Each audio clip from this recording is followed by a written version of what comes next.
Good morning students. आज हमारा topic है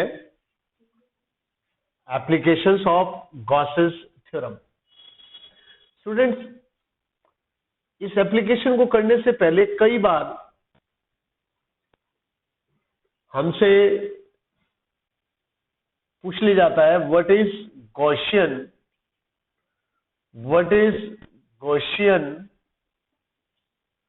surface. Gaussian surface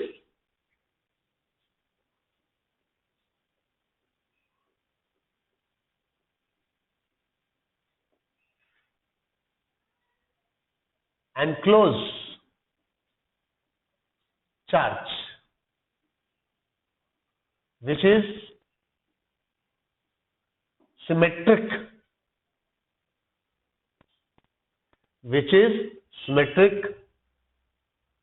about the charge and shallow charge distribution, about the charge and charge distribution। Students, पहला point मैं बता दूं, Gaussian surface enclose charge which is symmetric about the charge distribution. Students, पहला point, value of electric field is same at every point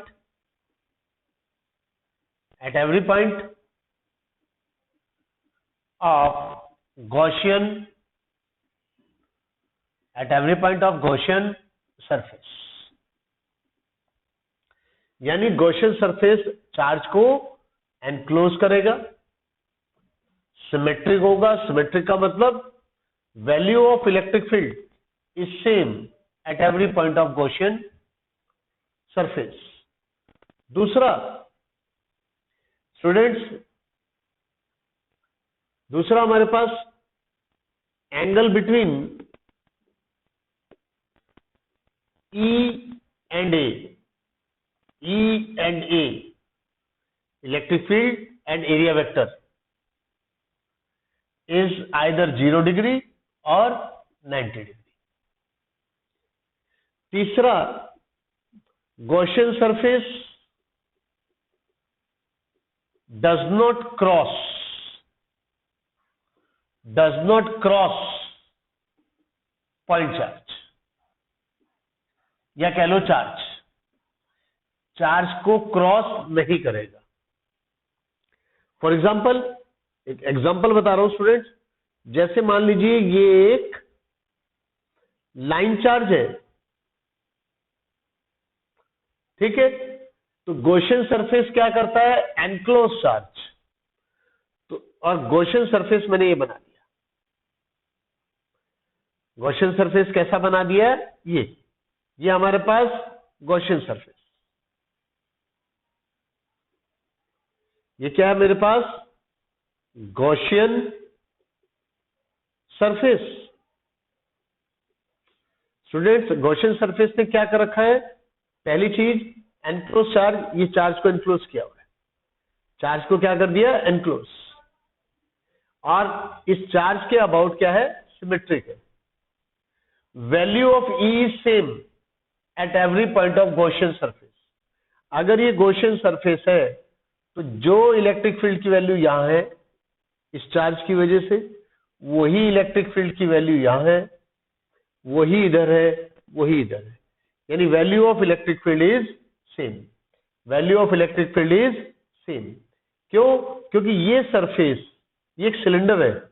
Gaussian surface हमने कैसे बनाया है, एक सिलेंडर। मेरी बात समझ गए? तो सिलेंडर के चारों तरफ इलेक्ट्रिक फील्ड की वैल्यू क्या होगी, सेम होगी। दूसरा, यहां पर एरिया वेक्टर, यहां एरिया वेक्टर और यहां area vector normal to surface है, तो एरिया वेक्टर और इलेक्ट्रिक फील्ड के बीच में एंगल कितना है, 90। ये रहा 90। एरिया वेक्टर और इलेक्ट्रिक फील्ड के बीच में एंगल कितना है, 0 डिग्री। यहां पर एरिया वेक्टर इधर है, इलेक्ट्रिक फील्ड इधर है, यहां पर थीटा कितना है, 90। मेरी बात समझ गए स्टूडेंट्स? तो इसी तरह से मान लीजिए मेरे पास एक स्फीयर है जिस पर चार्ज है,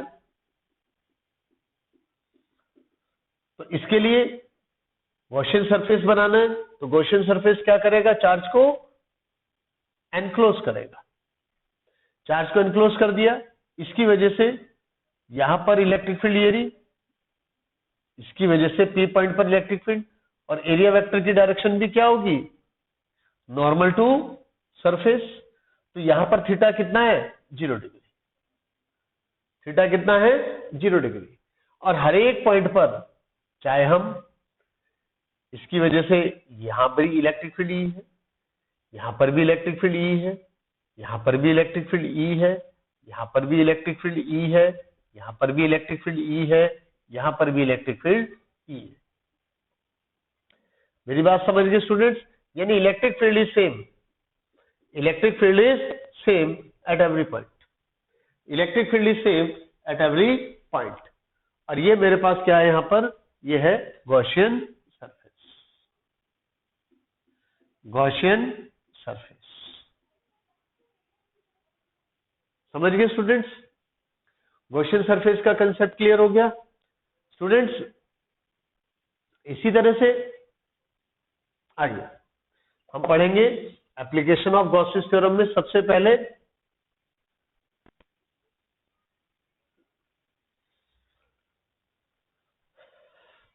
ये डायग्राम्स को आप ध्यान से देख लें। ये जो डायग्राम है, इन डायग्राम को आप ध्यान से देख लें। ये लीजिए, डायग्राम को आप ध्यान से देख लें पूरा। ये जो डायग्राम है, डायग्राम में गॉसियन सरफेस बने हुए हैं, इनको आप ध्यान से देख सकते हैं। ठीक है ना? Complete diagram. ठीक है, अब आगे स्टूडेंट्स, ये लीजिए,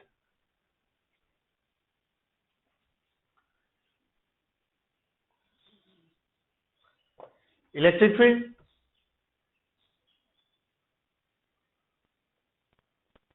due to infinite line charge,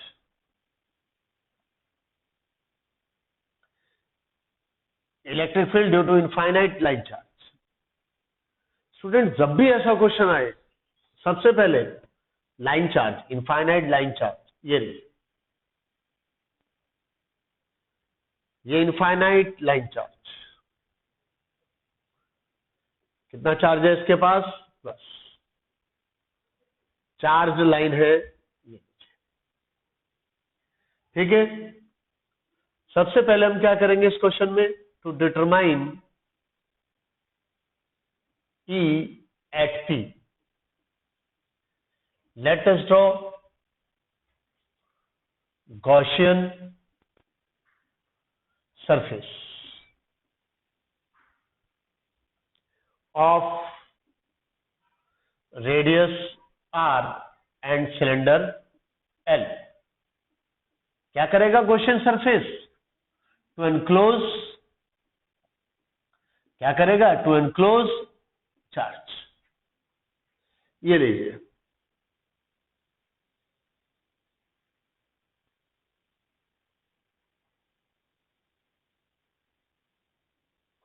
ये रहा वो P पॉइंट जिसका डिस्टेंस यहां से R था। तो to determine E at P, plus की वजह से E की डायरेक्शन, ये हमारे पास गॉसियन सरफेस। ठीक है, और ये लेंथ L, हमने गॉसियन सरफेस कंसीडर कर लिया जिसने चार्ज को एनक्लोज किया हुआ है, जिसका रेडियस R और लेंथ, रेडियस R और लेंथ L। तो स्टूडेंट्स, जब भी ऐसा क्वेश्चन आए, क्योंकि लाइन चार्ज है, तो सबसे पहले आप लिखोगे linear charge density. Linear charge density lambda क्या होता है? Q बाय, क्या होगा? Q by L। या लिख सकता हूं Q is equal to lambda L, equation 1। ये एल है, कैपिटल एल ले लो चलो। उसके बाद यूजिंग गॉसेस थ्योरम, क्या है Gauss's theorem? Phi is equal to 1/ε0 times total charge enclosed. समझ गए? तो सबसे पहले स्टूडेंट्स हमने क्या किया, गॉसिस सरफेस बना ली, लीनियर चार्ज डेंसिटी निकाल लिया। अब गॉसिस थ्योरम लगाना है, पहला सरफेस, दूसरा सरफेस, तीसरा सरफेस। पहले सरफेस पर एरिया वेक्टर की डायरेक्शन नॉर्मल टू प्लेन, दूसरे सरफेस पर एरिया वेक्टर की डायरेक्शन नॉर्मल टू प्लेन, तीसरे सरफेस पर एरिया वेक्टर की डायरेक्शन नॉर्मल टू प्लेन। तो स्टूडेंट्स यहां पर मैं लिख सकता हूं φ1 plus φ2 plus φ3 is equal to Q upon epsilon naught, जहां Q क्या है? Total charge enclosed. φ1 क्या होगा हमारे पास? यहां पर क्या होगा? EA cos 90, एरिया वेक्टर इधर है, इलेक्ट्रिक फील्ड इधर है, E और A के बीच में एंगल कितना है? 90। φ2 क्या होगा? EA cos 0, EA cos 0। φ3 क्या होगा? EA cos 90, एरिया वेक्टर इधर है, इलेक्ट्रिक फील्ड इधर है, E और A के बीच में एंगल कितना हो गया? 90, Q अपॉन एप्सिलॉन नॉट। तो 0 plus EA plus 0 is equal to Q upon epsilon naught. तो ए क्या होगा? व्हाट इज ए क्या है यहां पर? Surface area of Gaussian surface, of Gaussian surface. लेकिन सरफेस एरिया किसका? कर्व्ड। कौन सा surface area? Curved surface area. और कर्व्ड सरफेस एरिया क्या लिखूंगा? 2πr/L is equal to Q की वैल्यू λL upon epsilon naught. Lambda से लैम्डा कैंसिल हो गया, ये हमारे पास बच गया 1 अपॉन 2πε0, 2πε0 lambda by R, newton per coulomb. तो स्टूडेंट्स इस तरह से, यानी जब भी ऐसा क्वेश्चन आए तो हमारे पास, आप देख लेंगे, जब भी ऐसा क्वेश्चन आए हमारे पास सबसे पहले आपने क्या किया इसके अंदर, आप देख लें, आपने सबसे पहले क्या किया? गॉसियन सरफेस ड्रॉ किया। सबसे पहले गॉसियन सरफेस, फिर लीनियर चार्ज डेंसिटी, फिर गॉसिस थ्योरम अप्लाई कर दी। गॉसिस थ्योरम आप देख लेंगे, इस तरह से हमने इनकी ये वैल्यू इधर रखी, ये इधर और ये इधर। आप देख ले, ये 0 हो गया, ये cos 0 और ये भी 0, Q बाय एप्सिलॉन नॉट। मेरी बात समझ गए? हाँ, एक चीज और, अगर मैं इस केस में E और R के बीच में, E और R के बीच में ग्राफ बनाता हूं तो ग्राफ कैसा आएगा? लाइक दैट, क्योंकि E is inversely proportional to R, E is inversely proportional to R। आप देख ले, E is inversely proportional to R। आप चेक कर लेंगे, कहीं कोई डाउट हो तो मुझे बता देंगे। जो ग्राफ है वो E और R के बीच में, E is inversely proportional to R। Students आइए, इसी तरह से हमारे पास इसके ऊपर बेस्ड एक बहुत इंपॉर्टेंट न्यूमेरिकल है जो एग्जाम्स में बहुत ज्यादा बार आता है। आइए उस क्वेश्चन को लेते हैं। कंपटीशन पॉइंट ऑफ व्यू से भी अच्छा न्यूमेरिकल है वो। क्वेश्चन है, a electron is revolving around the charged line in circular path of radius small r. What is kinetic energy of electron? बहुत ही इंपॉर्टेंट क्वेश्चन है स्टूडेंट्स। जब भी ऐसा क्वेश्चन आता है, सबसे पहले आप समझे, ये मेरे पास एक चार्ज्ड लाइन, आप देख लें, ये एक चार्ज लाइन है स्टूडेंट्स। अब ये जो चार्ज लाइन है, इसके आर रेडियस के सर्कुलर पाथ में एक इलेक्ट्रॉन, आर रेडियस के सर्कुलर पाथ में इलेक्ट्रॉन रिवॉल्व कर रहा है, लाइक दैट। किस पाथ में रिवॉल्व कर रहा है? सर्कुलर पाथ में रिवॉल्व कर रहा है।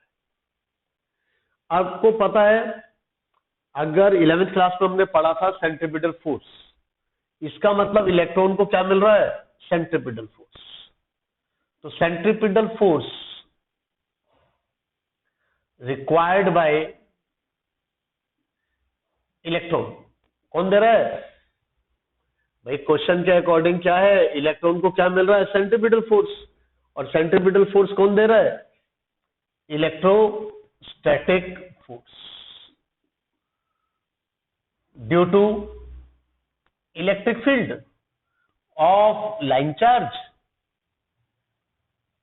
क्योंकि इस प्लस की वजह से यहां पर क्या है? इलेक्ट्रिक फील्ड है। सेंट्रीपिटल फोर्स क्या होता है? mv² अपॉन r, जहां m mass of electron, v velocity of electron. Electrostatic force क्या होगा? QE। कहां से आया? क्योंकि आपको पता है E इज इक्वल टू क्या होता है? F upon Q। यहां पर mv² अपॉन r, Q की जगह E, चार्ज ऑन इलेक्ट्रॉन, और E की जगह 1/2 pi epsilon naught lambda by r। Students देख लें, ये अभी हमने प्रूव किया है, electric field due to line charge. इस पॉइंट पर इस लाइन चार्ज की वजह से इलेक्ट्रिक फील्ड, यानी सेंट्रीपिटल फोर्स कौन दे रहा है? ये इलेक्ट्रोस्टैटिक फोर्स। तो यहां से हमारे पास mv² क्या आ गया? r से r कैंसिल, मेरे पास आ गया 1/2 pi epsilon not E lambda. लेकिन हमें निकालना क्या है? Kinetic energy of